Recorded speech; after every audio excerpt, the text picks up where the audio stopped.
Padrata, Yagesha Shokaram Batu.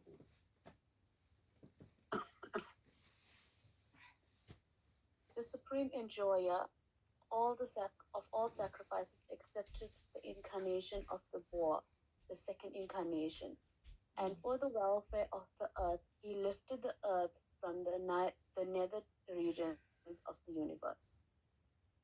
So we know we're dealing with whom here? Which form is Lord? Yeah, that appears in the third canto. So Dvitiya, see, everything is extremely precise. We tend to mix all the Shingadev and we are doing topsy-turvy. We're not very precise. Bhagavatam is maha precise. You know, this is second Dvitiya. See, Sutta Goswami is extremely conversant with all the intricacies. He knows. They are Mahapurush. Sutta Goswami is Mahapurush. There's no mistakes. So this is, and you can see, be careful. Don't think, oh, it's all mixed. Be careful. Jivas and Vishnu Tattva are mixed here. It's very tricky here. Kumars, the first 136, is it Vishnu Tattva or Jiv Tattva? The four Kumaras. Jiv Tattva. Yeah. And 137 is the Lord Varahadev is Vishnu Tattva or Jiv Tattva? Vishnu Tattva. Yeah, so you can see, Bhagavatam can be tricky. Oh, it's in the same list. It must be a Jiv. No, sorry. It's not a Jiv. So you know the story. I'm not going to go the whole. I mean, we'll discuss on Varahadev. It's happening every year. But if you have questions now, it's a good time to ask. If you have something to say on Varahadev, you can also say something. It's Lila Avatar. It's an activity. It's a pastime. Lifting the earth for the welfare. You remember there was Hiranyaksh. He was the twin brother of Hiranyakashipu. He messed up. Basically, the earth fell down. Why the earth fell down, by the way? Prabhupada explained in that section why. As Hiranyaksh stealing the earth, removing the earth from her orbital position. Yeah, but Prabhupada said something very interesting, and we are unfortunately doing it. If you drill the earth for oil, it's like they're going into the entrails of the Bhumi Devi, and I want this, they want to loot the planet. It's looting, basically. What may happen? You may take it off the orbit, and it falls down. See, you have to understand the planets are rotating on orbits. Do you think that it's going at random? No. Bhaktisiddhanta Sarasvati Thakur explained there are some ropes, very subtle ropes. They string the planets together. And sometimes the winds are so fierce, they break the ropes asunder. See, they don't learn that at school. All kind of nonsense they teach. This is Bhagavatam. So what happens if you dig too deep? You may imbalance. The Bhumi is tilted on a particular degree. If you mess up with the degree of the tilt, it may take it off its orbit. So they don't understand what they're doing. They're messing up. Anyway, 138. Tritiyam Rishi Sagamve Devarshidvam Upetyasaha Tantram Sadvatam Achashta Nishkamyam Kamanam Yataha. Tritiyam, see? The third one.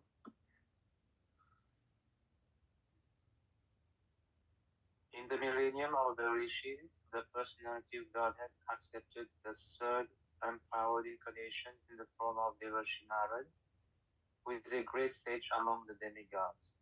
He collected expositions of the Vedas which deal with devotional service and which inspire non-fruitive action. Yeah, Nishkarmya. Narad is the apostle of Nishkarmya. Tell me one verse dealing with Nishkarmya from Gita or Bhagavatam. He is the apostle. If you want to learn about Nishkarmya, you have to go to Narad. Narad is the third, very early in the way back. Narad is way back. You cannot become Narad, me or you or no. They appear every kalpa. Do you think it's only this kalpa and then no Narad? No. Narad is always there. Each day Brahma wakes up, he has to again recreate this sarga. And again Narad will come. Narad is the junior most son of Narad, of Brahma. So, in other words, again, 1-2-23 date, the Lord accepts to make his appearance as Narad. He becomes Narad. Narad is Gyan Bhakti Shakti Amsh Avesh. In other words, is the apostle of Bhakti. Neshkarmya Apyuchat Achuta Bhavajitam Nashubate Nirantaram. Even Narad is telling Neshkarmya. What is Neshkarmya, by the way? Nishkarmya. Who is not attached to the fruits of the action. Yeah, in other words, Nishkarmya means you are self-realized. So you are Brahmabhut, Nirgun, and obviously you're not attached to the fruits of your activity. You are totally liberated. And Narad is so advanced, you know what he says? Nishkarmya apyuchat bhava varjitam. If you are nishkarmi, but devoid of achyuta bhav, you have no bhav for achyut, for Krishna, na shubate, it's not so good. So this is Narad. Narad even finds faults with the liberated soul, those who are not Krishna conscious. This is his level. He's not happy with them. If it is devoid of achyuta bhav, then he said it's not nashubate, it's not so good. So it's extremely, practically speaking, all the great souls, the great realized personalities in the Bhagavatam, they are disciples of Narad. Dhruv, Prahlad, who else? Vyasadev. Can you imagine? What else? Who else are there? Practically everyone you come across, Nrigari, the hunter. I mean, is the universal apostle of Bhakti. Narad can even become a gopi. There is Narada Kund. He can go there, become Naradi Devi, Naradi Manjari, and he goes in the rasa dance. This is his level. And even more mind-boggling, Narad is considered a Vedi Bhakta. Why? Oh, Krishna. We could say, well, I'm Vedi Bhakta, I cannot go very far. So in order to defeat that argument, think of Narad. Narad is coming from Vedi Bhakti. And you look at his level. Do you know anyone higher than Narad? There's a verse 7131. Narad is telling Yudhishthir, he says, I'm just a general devotee. There's 4 types of Krishna Rasha with Krishna. Gopya Kamat, you are in love with Krishna, you are even physically attracted to Krishna, that's Gopya Kamat. Then Bayat, you're afraid. Kamsh is afraid. Dveshash, You are envious of Krishna, Shishupal, Dantavakra, someone that you are one of the family members of Krishna, Vrishni, Snehat. Snehat means affection. Who has a deep affection for Krishna? The Pandavas, headed by Arjuna. And Narad is telling, I'm just, as far as I'm concerned, I'm a general back. He doesn't even put himself in those high caliber devotees, the Pandavas, the Vrishni. No, he's saying I'm just a regular back. But he's coming from the platform of Vedic Bhakti. So this is to say that we should not feel, oh, I'm not going to make it. Narad is coming from the platform of Vedic Bhakti. And he's practically the guru of the whole Bhagavatam. Okay, 139. Turi dharma kala sarge, nara narayana vajrishi, bhuvat mupa shamupitam akarut duscharam tapaha. In the fourth incarnation, the Lord became Nara and Narayana, the twin sons of the wife of King Dharma. Thus, he undertook severe and exemplary penances to control the senses. Yeah, if you want to say anything about the G, you go ahead. Huh? Everyone can speak, actually. Okay. You feel everyone should interrupt me all the time and speak. So, Turiye again, false. See, there's an order. Practically speaking, we should be able to remember the order. Dharma Kala. So this is Dharma. Dharma Kala means there was a great soul. Who is Dharma Kala?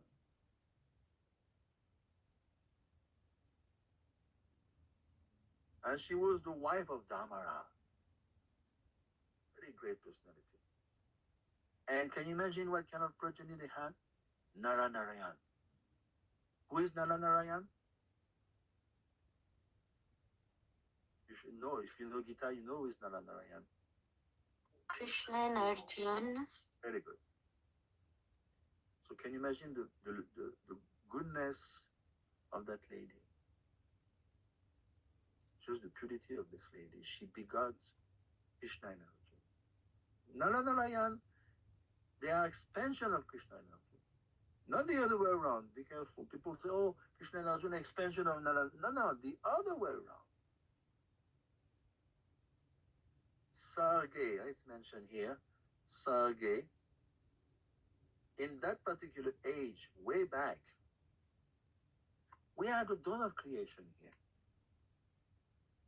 So they are avatar, and extremely Atma Upasana, they're extremely expert in mind control. Remember Kamadev, he tried to fool around with them? Remember the story? Indradev, remember the story? Oh, my dear Cupid, go and check them out, send some girls there, some Apsara. What happened? You know the story? Indradev sent some ladies, Apsaras, to befool the great sages. They are so advanced. They created out of the luster of their bodies. They created a myriad of ladies much more beautiful than all the Apsaras sent by Indradev. And those ladies, the Apsaras, they were so ashamed they left. And they told Indradev, you don't fool around with that thing. Don't mess around with those two great sages. They are the embodiment of sense control. So this is those two personalities we should pray for: mind control, sense control.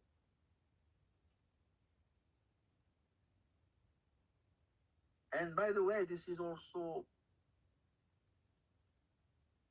why Krishna sent Uddhav to Badarikashram. Why did he send Uddhav to Badarikashram? We will see that in the beginning of the third canto. It's connected to Narayan Rishi. Because remember, Krishna gave Uddhav Git to Uddhav, which is much deeper than Bhagavad Gita. Even Chatushloki is there. Even a deeper form that the Chatushloki he gave to Brahma, he gave a deeper version of Chatushloki to Uddhav, Krishna. We'll see to that in the 11th canto. So, and Uddhav, even though he wanted to go back to the spiritual world with Krishna, Krishna told him, no, you stay back, you take sannyas, and you go to Badarikashram. Why? Because he told Uddhav, you tell Uddhav Git to Narayan Rishi. He said, unfortunately, these are the only persons I wanted to meet and I could not meet them. So you please go on my behalf. So Uddhav, such a close associate of the Lord, he went to instruct Narayan Rishi. So you understand the level of Uddhav. His personal associate. So they are very great personalities. Okay, so please remind me about the time. We started at what time? 4:30. We have 15 minutes. Okay. 10. Panchama, so fifth. Kapilonam. Sidesha Kala Viplutam. Provacha Suraye Sankyam Tadvagram Vinirnayan. This is 10.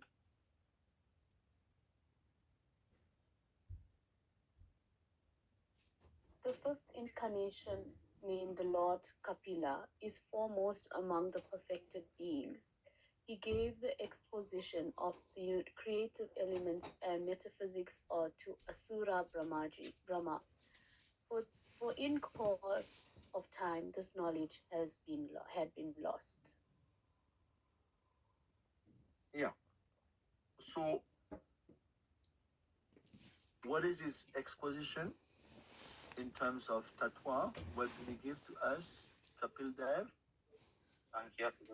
Sankhya is extremely lucid by analysis of the material elements. It's called basically metaphysics. But I mean, come on, the metaphysics people, the metaphysicians, we could say, of this world are nowhere near Kapil. Nowhere near. When we say metaphysics, it's a mundane term to express Sankhya Yoga, basically. So Kapil, in the third canto, will explain the creation again. We are discussing here, first canto, tiny little bit of creation in the first canto. Then again, second canto, a whole chunk of on creation. Again, third canto, twice. In third canto, twice. It's such a lofty discussion between Vidur and Maitreya. Then Vidur tell him, please, can you give it again? It's very high, you will see. So, the breakdown of the material creation. Who are the fathers, the parents of Kapil?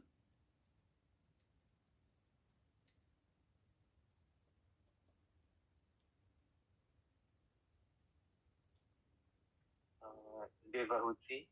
Yes, and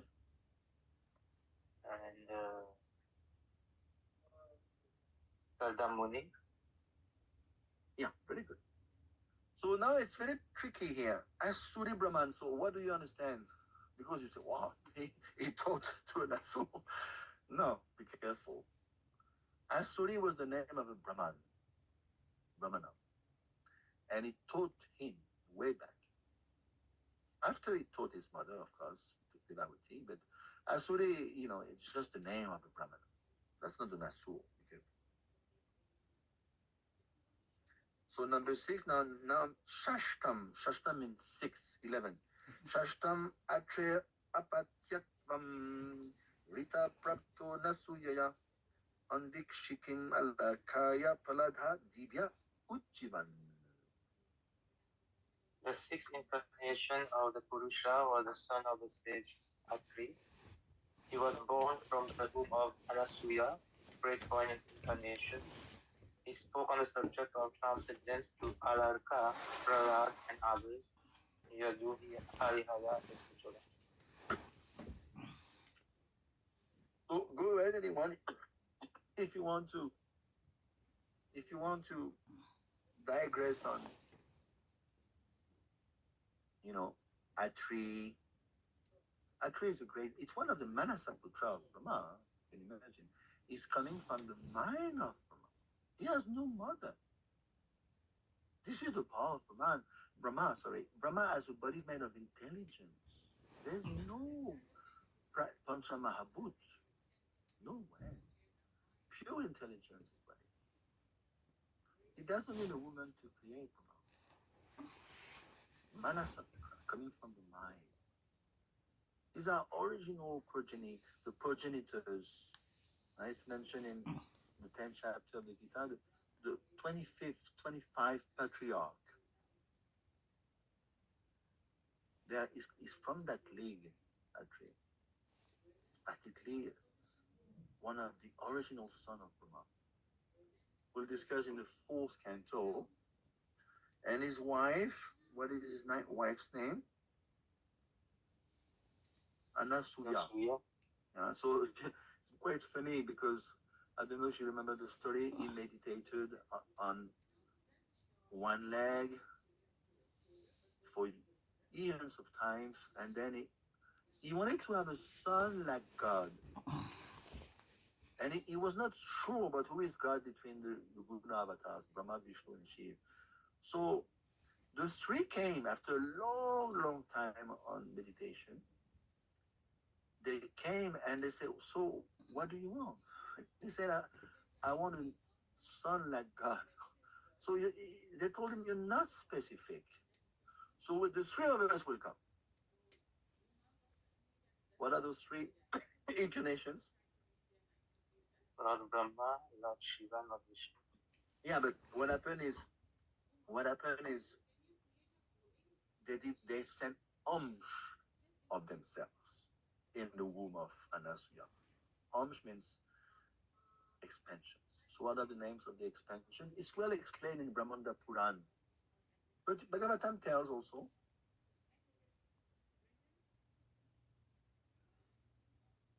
Actually, there's a verse in Brahmanda Puran. Anasuya, she's asking, she's praying to Brahma, Vishnu, and Shiva. If you are pleased with me, consider me worthy of blessing. Please give me a son. So what happened is three personalities came instead of one. Because, again, Prabhupada explained, Atri was not so sure to whom should I turn to. So three came. What are those three? Dattatreya, we'll discuss in the 6th canto. Dattatreya is expansion of Vishnu, but he was preaching, see it's mentioned here, Anvikshikim Atmagyan. So the Dattatreya, unfortunately, this is broadcasted a bit of a Mayavad philosophy, impersonalist philosophy. I mean, he's got his own reason, because basically it's expansion of Vishnu theology. And Prabhupada explains something very interesting in this regard. He says that Dattatreya is non different from Avanti Brahman. And Vishwanath explained Avanti Brahman is God himself. So Avanti Brahman is 11th canto. So there's a link between Dattatreya and the Avanti Brahman. And Vishwanath explained actually they are God himself. So from Vishnu came Dattatreya, from Shiv came, very well known, even he met Srimati Radharani, he met the Gopis, remember? Durvasa Muni. Durvasa Muni is expansion of Shiv, progeny of Atri and Anasuya. And from Brahma, I've got a little loss of memory. Someone remembers? Dattatreya, Durvasa Muni, I'm forgetting for Brahma.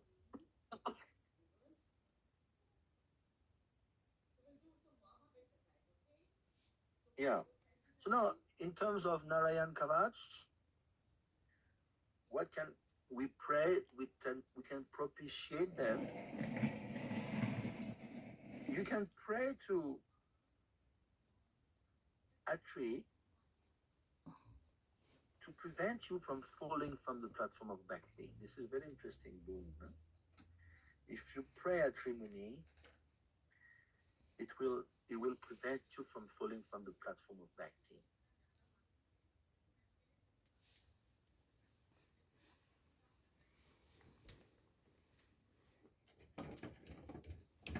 Now, if you go to Maharashtra, I don't know if you've been to Maharashtra, there's lots of temples of Dattatreya. Yeah. He used to keep a dog, Dattatreya. He used to keep a dog. Even Shrimad Radharani has a dog. Go ahead.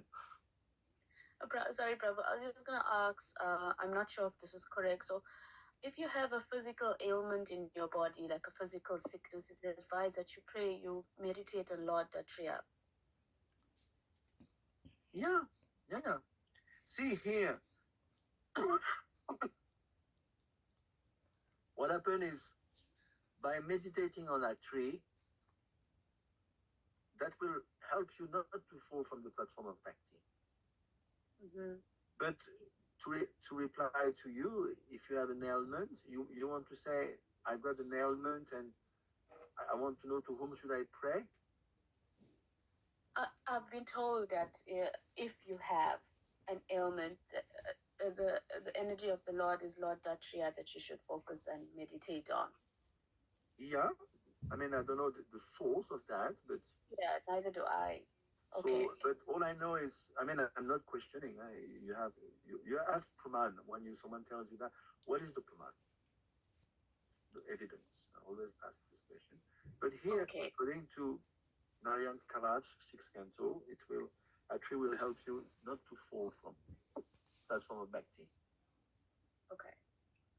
So let's do one more and then we'll stop. Tata Saptama. Saptama means 7. Akutyam, in a womb of Akuti, a very powerful lady. Rucheya Gyo Byajayata, Sayamadye Suragane, Apatsayam Bhuvantanam. This is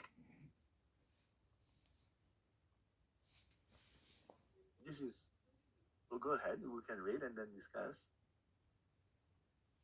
The 7th incarnation was Yajna, the son of Prajapati Ruchi and his wife Akuti. He controlled the period during the change of the Swayambha Manu and was assisted by demigods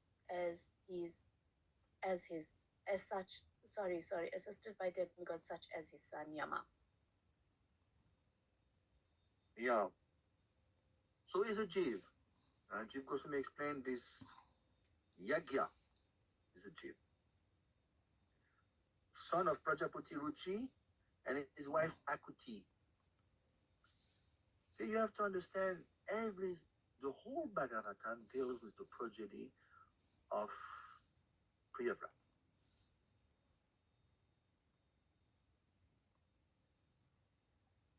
Basically, everything comes from that progeny. There's 3 daughters. They are Devavati, Akuti, and what is the third one? I think it's Devavati, Akuti, and Ruchi. I think the name is Ruchi. Those 3 ladies, basically, they populate the whole universe. And this particular lady, she was married to Ruchi. Ruchi was a Prajapati. We are dealing with Prajapati. They are progenitors. We are at the dawn of creation here. And that particular son of theirs, between Ruchi and this lady, Akuti. Akuti she's the daughter of Daksh. Daksh is also Manasaputra of Brahma. We are at the very, very dawn of creation. Yagya, very powerful incarnation. So at that time, there were some demigods called the Yamas, with an S, Yamas. So Yagya, he was an incarnation of God, he's a judge, but he married, and he had some, his sons were called the Yamas. They became demigods. See, they create demigods. They are so powerful, they can create species. And this Yagya who gave protection during Swayambhuva Manu. We are at the dawn of creation. This is Adi Manu. There's 14 Manu. We are in the 7th Manu, Vivajvat. But here we are dealing with the very, very first Manu, Swayambhuva Manu, the Adi Manu. So this Yagya became Indradev. See, Indradev is a post. Just like in Canada, you have Trudeau. But one day he's going to be kicked out. There'll be another guy. But the post remains open. So Indradev is like that. It's a post. There's going to be one Jiv entering, doing the job. Then 330 million years later, another Jiv will come and occupy the post. You follow? So at that time, this Yagya became Indradev. And he begot so many demigods called the Yamas. So it's called mentioned here, Swayambhuvantaram, at the end of the reign of Swayambhu. That took place at the end of the reign of Swayambhu Manu. So in other words, Swayambhu Manu is the grandfather of Yagya. You follow?